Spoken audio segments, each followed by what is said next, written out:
Mbote bana Kinshasa, mbote bana Congo, mbote bana Goma, mbote bana Uvira, bana Bukavu, bana Bunagana, bana République démocratique du Congo Mobimba. Wana ezali ndeko na bino toujours boyebi et d'abord na annoncer bino bo sa abonner massivement na chaîne na bino ya kala. Malgré oyo nyonso elekelaki biso nde tovandaki mais lokola eza bitumba ya mboka tozongeli bosabone na chaîne na bino Mulo Congo Télévision. Mulo Congo Télévision tozalaki na chaîne na biso na kombo ya Mulo Congo Télévision mais lelo tokomi na Mulo Congo Télévision. Mulo Congo ezali Congo ya kala ndenge komaki avec la lettre K ndenge tokomaka Congo central ndenge okoma soko lingo sala recherche chose ya biso okomika Mulo Congo Télévision. ezali chaîne YouTube ya ngai Papa Océan oyo na créé na sengi na bana Lamuka, bana SID, bana Congo en général bandeko na ngai oyo tozobunda na bino etumba moko pour la libération Congo. Vous s'abonnez massivement à la chaîne Mulo Congo Télévision parce qu'il y a des chaînes de vérité, chaîne de Bosolo, il y a des chaînes de Lukutate, et que l'autre Batobandoto, Kingandi a Koufi, Kabila a Koufi, Nanga a Koufi, Fayolo a Koufi, et il y a des chaînes Bobe Wanate, Wana il y a des chaînes de Taliban. La Taliban c'est une maladie de Lobakayango. Parce que il y a une makila na bango ezali lokuta, makila na bango ezali kolongo la vérité ko tia lokuta, makila na bango kolongo la vérité ko pakola ngo peinture mususu. Kasi biso toza wana pona ko bundela Congo na vérité pe na réconciliation. Tina na yeli na tongo lelo pona ko solelo mona bino bande ko ngai numéro ya WhatsApp na biso ya Mulo Congo Télévision pe numéro na biso direct ya Mulo Congo Télévision numéro Yemoko Mei, les grands combattants résistants Océan Pacifique Nyamane Tumba oya kotaki oya bakangiye innocemment 55 jours ba transféré na parquet 34 jours ba transféré na parquet 4 jours et aujourd'hui je suis avec vous parce que vérité est la vérité. Donc la vérité pour le Congo. Mais banguno baza na pouvoir, parti politique baza na pouvoir. Le col est ligne vérité de vous allez sujet pour chasser, biso plutôt puis ya kolandela biso ba Congo to la vérité na ma oyo bango ba kosala ya mabe ba ligne yango te ba ligne to baka lokuta. Numéro ya WhatsApp na biso dali plus 243 90 77 81 317 plus 243 90 77 81 317. Ce que l'on a Papa Océan direct, tout l'on a Papa Océan na appel normal, mais appel WhatsApp numéro ya et d'abord tu tiens on a bande de l'écran na biso ya Mulo Congo Télévision pour bozala ebele bo s'abonner. La senga bino bo s'abonner. Moni muto asotela kabitumba nanga soka moninga akolekate muto alinga vérité soka moni émission lolengo akolekate s'abonner massivement et vous allez malamu ko chaîne na bino Mulo Congo Télévision o s'abonner soki to publier ba vidéo na biso o partager yango o laguer yango et vous allez malamu soko ke na TikTok okuta Océan Muloko betaka Océan Muloko na TikTok okozwa ngai soki na page Facebook na ngai okobeta kaka Océan Muloko to bengika obeti kaka Mulo Congo Télévision na Facebook okozwa biso et à bientôt tokozala na Instagram, à bientôt tokozala partout na la plateforme nyonso po topesaka bino biloko moto oya Congo parce que Congo ya na moto bakanisaki bakoyiba victoire bakosala ngo nesengo nzoka nde bamitiaki singa na kingo lelo botelanga nia tala ndenge bokoyimba zoba. Merci.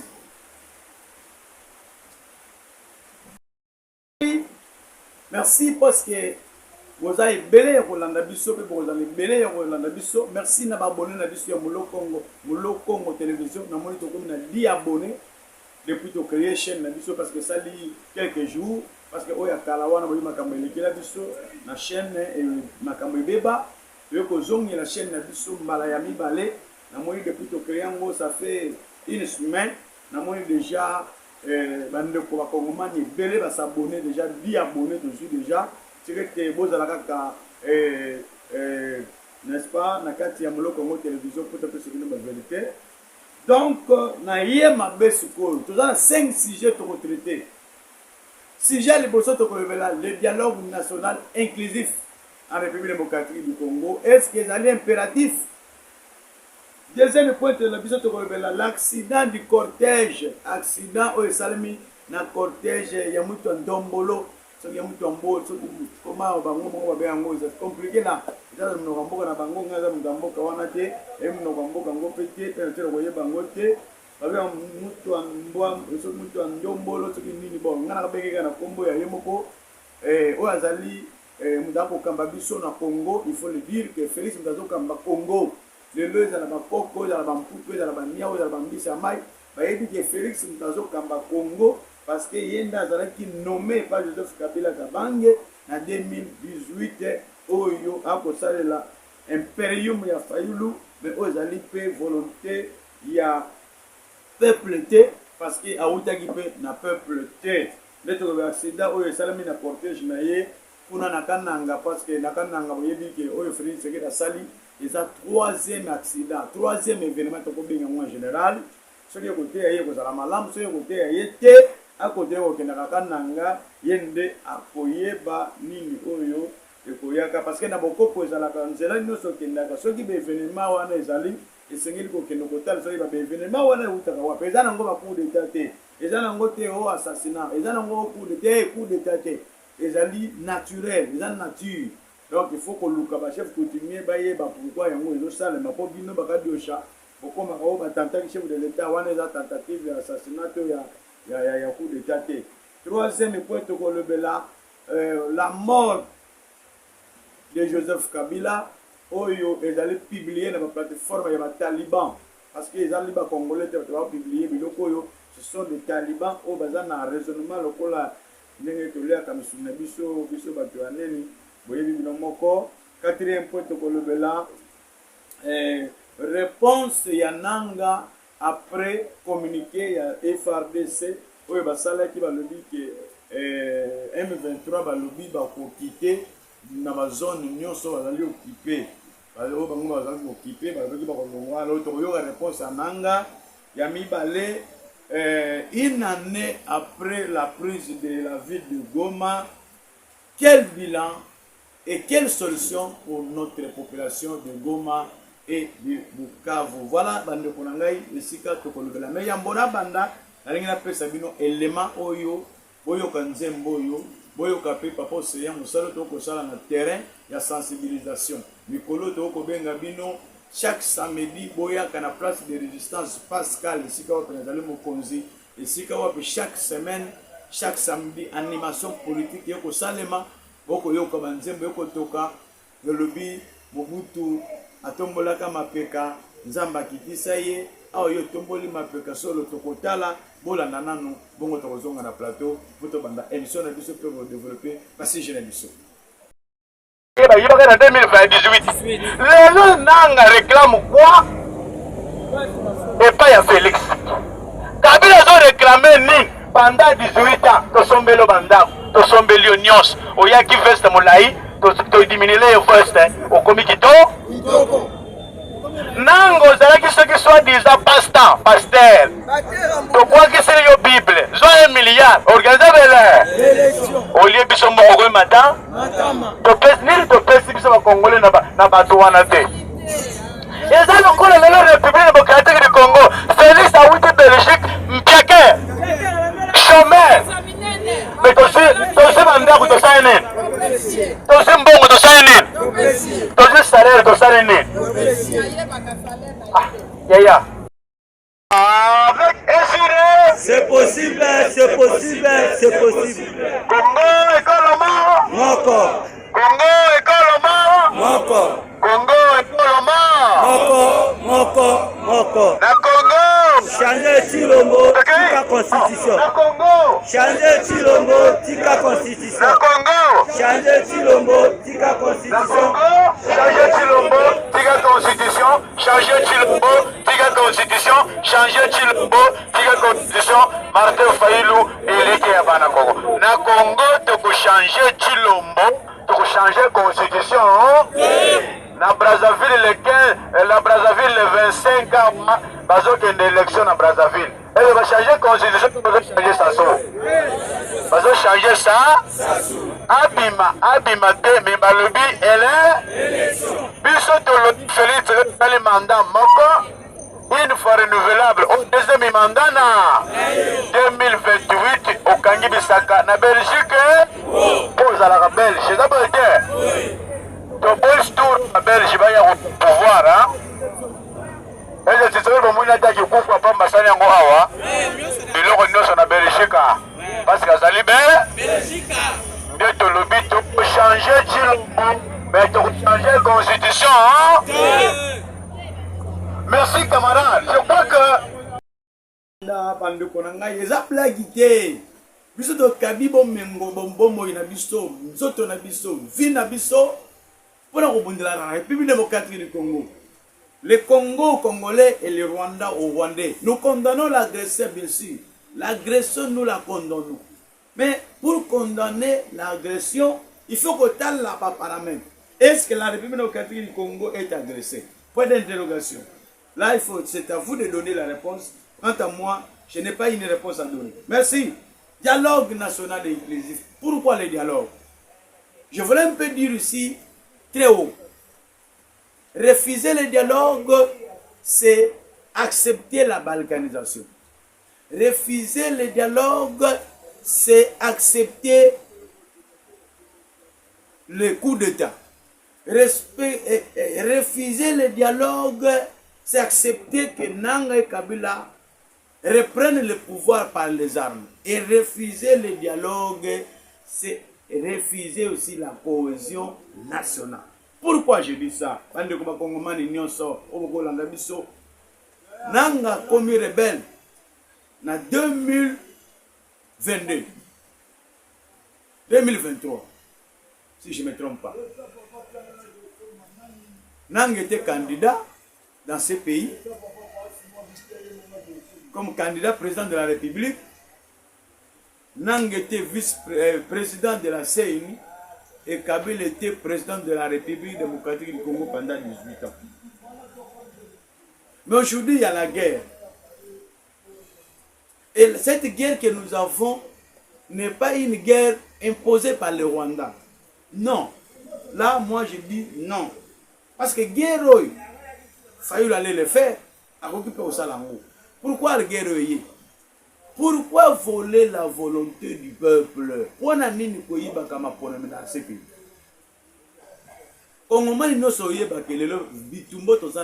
rébellion que nous avons aujourd'hui, la cause profonde, c'est le vol des élections. Donc, il y a des élections en 2018. Les trois personnalités, Nanga, Kabila, Félix, ont comploté contre la République. Ont comploté contre tout un peuple. Et celui-ci qui est au pouvoir aujourd'hui a accepté que la volonté du peuple soit détournée. C'est-à-dire, le peuple vote Fayou. Et on dit à Félix, nous n'allons pas publier Fayou. Nous voulons te nommer président de la République en RDC. Pourquoi pas vous n'avez pas refusé, mais vous avez accepté? C'est ça la première trahison. Vous cherchez des traîtres. Mais le premier traître s'appelle Félix Tshisekedi-Tshilombo. Il a trahi le Congo ces jours-là à Kingakati, les jours où il a accepté d'être nommé par un autre président de la République démocratique du Congo. C'est ça, c'est lui-là le premier traître. Et les autres reviennent après. Il ne faut pas kobanga kabanga kolobaka vérité. Et Nanga l'a dit, et Kabila l'a dit. Balobi banoma bango bantonoma yo zoate. Alors le kola Nanga lobaka yo zoate nani azwa. c'est que vous donnez raison maintenant à notre président Martin Fayulu Madidi pour ce qu'on appelait à l'époque la vérité des îles, l'impérium. Nous avons changé seulement le nom. Il est personne qui vérité des îles. Alors ça la comparaison de l'impérium. Et c'est ce qui dit escroc politique. Il a prêté serment devant tout le monde, vous, de l'UDPS. Or, il y a une infraction à ma casse. Il y a qu'on s'autoproclamer président de la République. Mais il a montré capacité na respect envers son pays. Il a dit non, nous allons toujours exiger la vérité des urnes. Et aujourd'hui, la vérité des urnes, à Boti Mbouma, la vérité des urnes, c'est la guerre. Le fruit de la vérité des urnes, c'est la guerre aujourd'hui. Le fruit de la vérité des urnes, c'est la prise de Goma, c'est la prise de Bukavu, c'est la prise de Uvira, c'est la prise de Bunagana. Qui a pris Ougana, Bunagana et les autres entités? Ce sont les deux personnalités congolaises, Nanga, Kabila, qui ont fait le complot contre les Fayulu. Et aujourd'hui, le complot tourne le dos. Et va nous côté la Félix. Donc, dans le moment où le dialogue est impératif.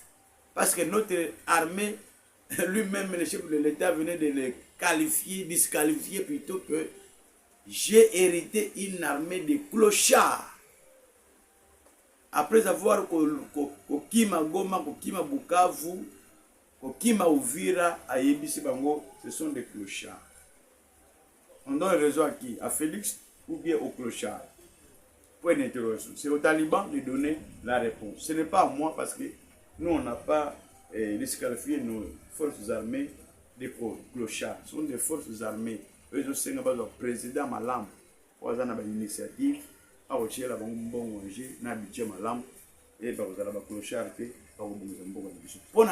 le dialogue national inclusif est impératif. Parce que sur le terrain, les clochards vont quitter et le lot, deuxième point, accident, il y a cortège, il y a M. Félix Sekiriti. Mais l'autre est comme les talibans, les accidents oyo, ba minimiser yango. Ba loi ya Kabila, ba tche na TV. Ba ba serikali ba tche. Ba maman Olive ba tche azolera. Ba famille ya Joseph Kabila ba tche bazolera. Eloko ekamwisi ngai yango wana. Oliwa o ba saliboy. Ezaki ya nani? Zambala la raté. Au moment où Bango Bazo Belela, Kabila Akufi, Félix Sekiriti lundi à Kananga, son cortège, ils ont accident, ma casse, il y a plusieurs blessés. Donnez-moi une minute, n'a pas Sabino élément, il y a mon quai, Botala, ma camondenge les cadets. Mon accident, wana. Est-ce que ma chaîne YouTube, il y a un taliban? O bache serke ya Kabila kufi. Est-ce que bache libino tala biso bata vérité. Mais tant que mona bilo yo, to kanga yo, mais bolingi vérité te. Zamba la vérité pour kota lola. Est-ce que bino ba kota lola? Parce que vous ne voulez pas que les gens disent des vérités. Vous voulez que les gens disent des mensonges. Bolingi ba comme lokola bino. Mi ba zo na mi tout lokola bino. Mais tout n'a bien raisonné bien. Aussi que tout n'a bien raisonné bien. Mais le mot le bongi. Lorsque vous êtes là en train de travailler, c'est l'UDPS qui travaille. C'est l'Union sacrée qui travaille. Si vous êtes plus intelligent que les autres, aujourd'hui nous avons 7 ans. Vous avez 7 ans aujourd'hui. Aux commandes. Et la République démocratique du Congo, quelle position aujourd'hui? Nous avons quelle position? Quelle est notre position aujourd'hui? La République démocratique du Congo. Laissez les mensonges. Et cortège, c'est l'accident. Il y a eu des morts. Pour nous, tout le monde a venu. Bâtonnons. il y a un grave accident. Balobi mutakufi te. Ngape na lobi te mutakufi. Mais bango balobi mutakufi te. Mais tala na se makila. Makile sopani wana. Makilo zaki antaba. Makilo bego zaki antaba. Na sa mutu. Point d'interrogation. Je te lobi te que mutakufi mais congolais yo moko zateba. Alors bande ko basali détournement ya image, basali détournement ya accident. Po bino boye bateke makambo eleki na kananga. Bango basali nini bazui image ya Kabila babambi pon Kabila kufi. Le toza le 29. Kabila va parler le 30 selon les messages que nous avons l'actualité. Ndenge to moni ba komi ba plateforme nyonso ba Kabila et officiellement batonaye ba uti ko bango que Kabila va parler ce 31 janvier 2026. Le Kabila qui est mort va parler le 31.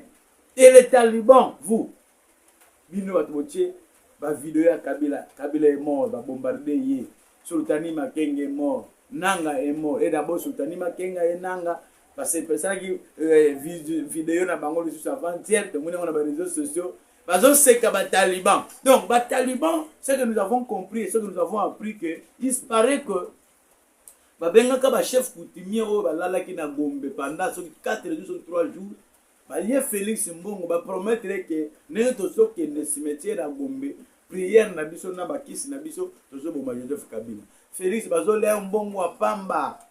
C'est pourquoi ba pesa bango promesse akokufa entre le 25 et le 26 le kola ba taliban ba pesa bango message wana bango ba publier déjà que Kabila est déjà mort.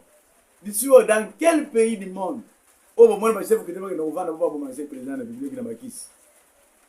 Autant moi qui président de la République, tous ces chefs coutumiers ici, au bino mozo bien ba chef coutumier parce que moi c'est tout ce monde ici dans le monde bazo beta ba tour et pas Félix Nabila mbala bango ba chef coutumier. Baza ba tato ba liaka ngulu nzela. Chef coutumier liaka nzela te et chef coutumier liaka ngulu te. Bango de bazo bien ba chef coutumier et ba kosi de pes ba kosi ba taliban le va publier loi comme Joseph Kabila na kata ba télévision na kata ba YouTube nzamba la la kate o bango ba lobaki yango te et ba chef coutumier ba kosi bango ndenge ba pasteur ba kosa ki Félix avec la prière nous allons libérer Goma, avec la prière nous allons libérer Bukavu, avec la prière nous allons libérer Bunagana et après avoir prié beaucoup de mois Bunagana, Bukavu, Uvira et les autres entités sont toujours entre les mains des ennemis de la République démocratique du Congo. Pourquoi tromper comme quelqu'un comme ça au lieu de faire une orientation? Pour le moment, Félix, le conseil on a tu n'as pas une voix, 2 ou 3 voix. La seule voix au Congo pour avoir la paix durable, c'est le dialogue national et inclusif. Moi, je serai là parce que moi aussi j'ai des problèmes avec toi. Je suis peuple, non? Tant que nous avons manque d'emploi, manque de transport, beaucoup de difficultés dans ces pays. Vous tuez qui? Vous tuez le peuple congolais. Vous comprenez? Donc, c'est ça l'importance. Il y a dialogue. Et voilà, me demande qu'on a eu accident Oyo. Donc, la mort de Joseph Kabila est faux et archi faux. Kabila n'est pas mort. Kabila est vivant. Il est à l'aise en tant qu'ancien président de la République démocratique du Congo. Azandi naye na bambongo naye, avandine na bambongo naye, yozolo telaye akufi. Bon, ceux qui akufi aux bénéfices nini, ça c'est une ignorance. Voilà un peu. Tout le qui na 4e point, communiquer Yabai Fardesi. Tout le monde qui communiquer d'abord, il y a premier communiqué. Il y a un commandant il y a opération Ngemba que je félicite pour la vérité et puis pour la détermination naie na mona na makila ya biso boye pe makila lumba ya kozanga kobanga asalaka communiquer lobi le mobondo oyo bazokangela bato angani. Le Mobondo est entretenu par les proches du président. Ce n'est pas moi, c'est le commandant des opérations Ngemba. Au Azali Matiaki Nabandundu. Pour un conflit Tekeyaka. Et il est allé plus loin encore. Il dit, le conflit a été que n'est pas un conflit aujourd'hui et s'est transformé en une milice. Le Mobondo n'est pas aussi Mobondo comme le Mobondo de la fois passée, mais aujourd'hui le Mobondo est devenu une rébellion qu'il faut neutraliser. Seigneur. Nami tuna kijura ngome nga Océan Félix akanganga na oya. Ayina usani. John Tumba. Oyaki kosambisa nga mukolango poti na salle. Samsanga pona mobondo. Omoni ke mobondo zoka zakina mobondo. Si le problème est mobondo zakina maboko na bino. Omoni ngolelo. Vérité ebanala. 55 jours en vain Naouya. Monsieur Serge, le commandant chargé aux autres à l'opération de Kinshasa contre le président Tokangabak. Oya Kiko Kanganga. Information va passer à Yonga au Séa Mobombo. Au senti que au Séa Zaka Mobombo, tu as dit patriote, tu as vu de la Mbokanaï, tu as enterré aussi Bamundo Bité. C'est parce que Nazam Mouyaka, que nous Kanga Mouyaka wana, le Gola Zamda Fayulu, c'est Kazam Mobondo. Et quand vous m'avez arrêté, vous avez eu combien de Mobondo derrière moi? Qu'est-ce que vous avez eu comme preuve que moi je suis Mobondo? Dieu est grand. Obozo Sal, Sal Binangolobi. Et aujourd'hui, félicitations à commandant et à opération Ngemba qui a révélé que ce sont des proches de Félix Sekedi qui sont à la base, qui alimentent les Mobondo. Quel est maintenant notre problème? Vous nous avez souffert pour rien. Tout le monde peut te couper pour rien. Or, bateau va se alimenter mon bon. Bazana bango connaît pas une bino. Ceux qui n'ont une sacré, ceux qui n'ont présidence, ceux qui n'ont gouvernement. Bino moko boye vous êtes des témoins. Et pour preuve, ceux qui vous avez témoigné. Pourquoi vous avez interpellé, rappelé ce type en question, chef des opérations Ngemba? Vous l'avez interpellé ici à Kinshasa. Pourquoi? Or, il vous a donné l'information. Quand les gens sont venus vous donner l'information, vous, M. Serge, qui est à la présidence, je me suis dit que Sa Majesté Ngaïne à la présidence, je me suis dit mais un jour, vous ne me dit. Alors, si le lot, qu'est-ce que vous dites à travers ces communiqués?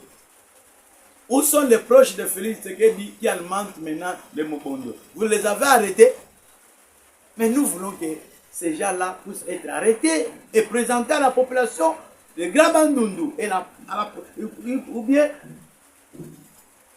vous les mettez à la place publique, les condamnés à la place publique, les juger à la place publique, pour que le peuple congolais puisse comprendre que les ennemis de la République démocratique du Congo ne sont pas à l'opposition. Les ennemis de la République démocratique du Congo, ils sont au gouvernement de Félix et derrière Félix. Tu veux qu'on ait la vision à chef de l'État. C'est que nous vision, on est dans la carte. Donc, c'est une distraction. Voilà maintenant la réponse. Le deuxième communiqué.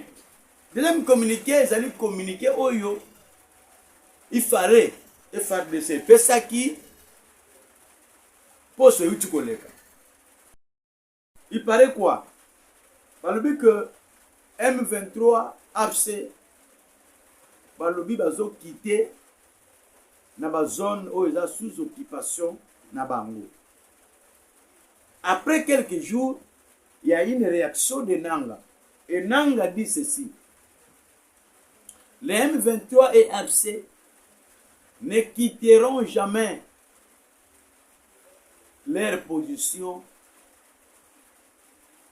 ou les territoires occupés ou les territoires sous leurs occupations. Ils ne quitteront jamais. Qui a maintenant dit aux FARDC que les Nanga dit ils vont quitter les villages, les territoires et ainsi de suite. Et aujourd'hui, il y a une réponse qui contredit maintenant les communiqués des FARDC. Nous concluons que vous êtes des clochards comme l'a dit le commandant suprême, parce que c'est lui le premier, ce qui m'a étonné, un chef qui est le premier commandant suprême appelle les subalternes des clochards. Et c'est lui qui dirige le commandement. S'appelle? Donnez-moi la réponse. Donc voilà un peu oyo tozobenga tâtonnement, oyo tozobenga raisonnement ya oyo ya bango, oyo tozomona lelo nde balingi bamburube to bakotisa bato nyonso na kati ya raisonnement oyo biso nyonso na Congo totikala na biso bazoba to baincompétent to bainconscient mais tokotikalaka kosalaka yango te mpona silisa mbote la famille Lumumba, mes condoléances parce que vous venez de perdre un grand homme. Na kombo ya Okito Lumumba. Okito Lumumba est mort, comme votre information. Le fils de Lumumba est mort à l'âge de 67 ans. Il s'est éteint aujourd'hui. Mes condoléances à toute la famille biologique et sa famille politique. Mes condoléances à mon frère François Lumumba. Je me souviens en 2020, 21 ou 22, oyaki kotala ngai na ndako parce que oyaka na ndako. C'est pourquoi je suis infiniment reconnaissant. Il y a qu'à souhaiter mes condoléances. Nous sommes du cœur. Vous allez bino et le jour où obsèque que vous allez organiser, c'est que nous allons. Papa sera là parce que c'est notre frère et notre fils héros de l'héros national, Patrice Emery Lumumba, tué par les Congolais. Et parmi les Congolais, Etienne Tshisekedi Wamulumba aujourd'hui.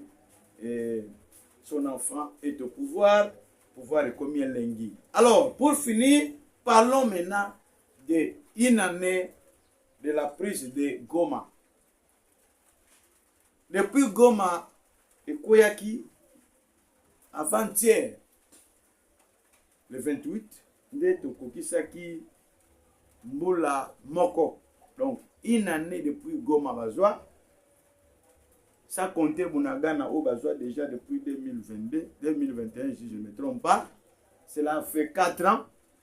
Plus une année de Bunagana, ça fait 5 ans que Nanga est aux commandes ou le M23. Bazana kati mboka na biso bako yiba bako zoba mengo mutako inquiété azate. Lelo une année le sous na Goma. Silence radio na gouvernement central. Mu colonie ni boko récupérer biso Goma. Congolais, c'est congolaise. Boza la distraité na ba discours ya ba Taliban, o ezana ba YouTube, na ba TikTok. Ça c'est du mensonge. La vraie vérité n'est pas là. Vérité yango biso tozebisa bino peuple congolais. Soki olingi kolanda mboka na yo vérité, landa Fayulu. Landa ba biso bo tozolo ba vérité. Landa ba Prince Penge. Landa ba Mukwege. Ce sont ces gens-là qui disent la vérité pour la guerre à l'Est. Soki totaleli kaka IDPS. Restez au pouvoir aujourd'hui. Nous acceptons et nous complotons contre la République. Parce que l'IDPS est prêt de céder même le Congo. Parce que l'IDPS est allé aux États-Unis pour céder toutes les ressources, toutes les matières, tous les minéraux congolais pour avoir la paix. Est-ce qu'on peut avoir la paix après avoir cédé les minéraux? Quel est ce pays? Aujourd'hui, l'Ukraine n'a pas cédé ces minéraux aux États-Unis pour être soutenue. Mais l'Ukraine est soutenue par beaucoup de pays. Et l'Ukraine n'a donné rien dans ces pays-là. Mais pourquoi la République démocratique du Congo, qui est le grand pays soi-disant, aujourd'hui nous sommes 8e place, nous qui occupons la 8e place de la puissance militaire africaine, et nous occupons 73e place de la puissance mondiale, et nous nous agenouillons devant un pays qui n'est même pas 100e en Afrique ou 100e de la puissance mondiale. Qu'est-ce qui fait ça? Ce n'est pas la trahison. Nous manquons de bons hommes à la tête du pays. C'est le problème de leadership. Nous avons une solution à noter. Baye bazali ba usurpateur. Baye pour avoir, parce que Kabila est là en train de manger, nous aussi nous devons être là pour manger. Ils sont venus pour manger. Et après avoir mangé, vous allez quitter le pouvoir. Dans vos zones, au opposant, dans quel pays? Donc, Goma est parti. Jusque-là, peuple congolais, aucune solution pour Goma. Projet, programme, répété, où ils ont ça dans le gouvernement, Balongola Goma. Ce que Bango, nous attendons l'Amérique. Ce que nous avons la TV Bilongi. Soni Pesate, nous attendons que Trump puisse décider. Ce qui va dire ça, c'est Trump, tu vois, Trump aux mona. Mais, monsieur, mobali nini oyo, bako takena ndaku na ye bako attaquer na nzela, abela muninga mobali yako songa yo. Toi tu es un homme pourquoi? On t'a créé un homme pourquoi? C'est que vous en avez basi. Donc, le Goma est parti, Bukavu est parti et il y a une menace. Menace des amakasi lelo, parce qu'on menacé, parce qu'il y a la fille lelo. Fils des a menacés. Trop de déplacés. Hein? Trop de menaces des amakasi na fille. Menace des amakasi na baraka. Donc, préparation des rebelles, bazo baraka et bakota, comment dirais-je, Kalemi. Selon la société civile, il y a Nord Kivu. Mais finalement, tant que bazoya, bazoya pour pas mettre ma beaucoup de bazoya pour pas gagner les pièces de pouvoir. Est-ce que vous voulez ça? C'est la raison pour laquelle nous, à décider, pour conclure, nous demandons que Nanga Kabila, Batika Buzoba, Batika comme un peuple congolais pour un poste. Comme Balingi ba poste, nous sommes dans la poste. C'est pourquoi nous demandons à M. Félix Tshisekedi. Yakobenga Batouana, ensemble Nabiso. Ba peuple congolais na ba batama yele belé en dehors de la politique batama yele ba zebelé o ba en dehors de politique ba yele biso solution là to zango na dialogue national inclusif parce que belé ma yele baza batama yele pe baza belé na Congo hein belé na Félix belé na Kabila pe belé pe na Katumbi et belé pe ba ko le ka pe Fayulu basali o ka Fayulu aza nzambe aza pe mutu aza pe congolais aza na mayele. Oyaye, mais ça ne peut pas faire les Batunio sont de Zobeng, Boya. Tout fait dans la mesa moko. Toutes les solutions. Ma kilo ko sopa na katiwa. Incompétence yango emoné na miso. Mais aux autres ça le lend de belé. Pourquoi? Non, tout y a la mesa, tout solo là, tout en conclusion pour avoir la paix durable, la seule voie, c'est le dialogue national inclusif. Merci bandeko bozalaki na biso. Ko ebokola na biso. Na ba chaîne YouTube. Na ma plateforme na biso ya chaîne na biso na TikTok, pe na WhatsApp, pe na Facebook, Instagram pe tozo chalelo, Nzamba pambola bino, bo like vidéo, bo partager vidéo, bo tinda yango partout, bo commenter, nous sommes là. Et to bano sala direct. To bano sala pe émission direct. Ba ti ko benga bo benga, numéro ya on uta ko pesa bino. Ya WhatsApp.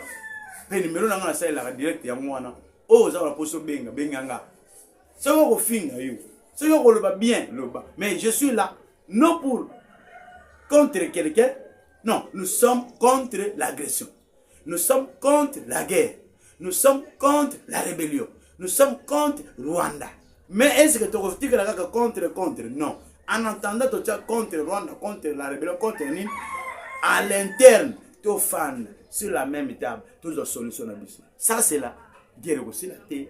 Ça c'est la nomination du président de la tête et Mboko aussi la tête. Ça c'est la nomination du député et du sénateur. Bah qui ont voté, mais va nommer aussi la tête. Puis si là, n'engonga yango. Le dialogue nous sommes ça na Congo et Botambom. Sans titre Botambom. Si nous avons ces drapeaux, le drapeau ici que vous avez, vous. IDPS, nous avons parti dans la balbati du progrès. Et le problème du progrès, nous allons en parler la semaine prochaine. Ce que vous avez, si vous avez ces drapeaux, c'est grâce au dialogue. Sans titre. Oui, mais Makibiso, Jean-Pierre, des grands rebelles, tout à l'heure, Bokalelo, Mami Benga Bopoza, le ministre des Transports. Vous allez bien, vous avez tué le peuple congolais. Vous avez tué le Binois. C'est après avoir dialogué. Donc, dialogue est natil. Dialogue nous sommes au Congo, yango memela biso élection, yango memela biso CENI, yango memela biso drapeau, yango memela biso constitution et le constitution balingi baniatango epai ya bato oyo batiela kondima yango te toyebi ke baye na constitution na bango ya lolabour ya poche oyo ekosimbaka pe te oyo bakongolais mosusu baza prêt besopa makila na bango pour sauver cette constitution et sauver cette république. Bref, Zamba patela bino bolage bo partager vidéo na bino wabino papa osaye wana musala bani bakongo balobi kisalo me bani. Merci Longoni.